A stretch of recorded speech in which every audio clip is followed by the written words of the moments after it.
পাশের বাসার ভাবি এসে জিজ্ঞেস করতেছে, ভাবি কি রান্না করবেন? যেই বলছে যে পোলট্রি, ওরে বাপ রে বাপ, মুখটা 90 ডিগ্রি আঙ্গেলে ঘুরায় বলতেছে ও আমরা খাই না। আরে সেমরি খাবি কেমনে? আমার মতো রান্না করে দেখ, প্লেটের তলা পর্যন্ত চাটে। আসসালামু আলাইকুম, নতুন একটা ভিডিওতে আপনাদের স্বাগতম। আমি এখানে মুরগির মাংসগুলো ভালো করে পরিষ্কার করে ধুয়ে নিয়েছি, তারপরে সব ধরনের মশলা দিয়ে মাখাই নিয়েছি।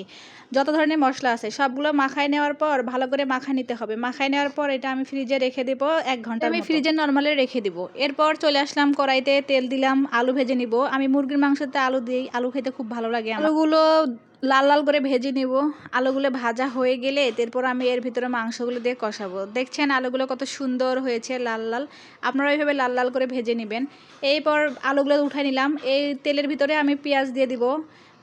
প্রায় 1 কাপের মতো পেঁয়াজ আমি দিয়েছি। পেঁয়াজগুলো লাল লাল করে ভাজা হয়ে গেলে এর ভিতরে আমি মাংসগুলো দিয়ে দিব। মাংসগুলো দেওয়ার পরে মাংসগুলো আমি কষাতে থাকবো। এখানে এক্সট্রা করে আর কষানোর কোনো প্রয়োজন হয় না। এই মাখানো মাংসর এটাই একটা সুবিধা, মশলাগুলো ভালোভাবে মাংসের ভিতরে ঢুকে যায়। তারপরে আপনি কষাইলে আরও ভালোভাবে ঢুকে যায়। অনেক সময় ব্রয়লার মুরগির মাংস হচ্ছে নরম থাকে, বেশি জাল দিলে এগুলো ছিঁড়ে ছিঁড়ে যায়। এভাবে রান্না করলে ছিঁড়ে ছিঁড়ে যায় না। অনেক সুন্দর একটা কালার আসছে, দেখছেন। মাংসতে কিন্তু আমি এক্সট্রা কোনো এখনও পানি দিইনি, মাংসের ভিতর থেকে পানিটা উঠে আসছে। ওই পানিটা দিয়েই কিন্তু সিদ্ধ হয়ে গেছে। এরপর আমি আলুগুলোও দিয়ে দিয়েছি। আলুগুলো দিয়ে একটু ভালো করে নাড়াচাড়া করে নিব। নাড়াচাড়া করা ভালো করে কষায় নেওয়ার মধ্যেই কিন্তু মজা, যত কষাবেন তত মজা।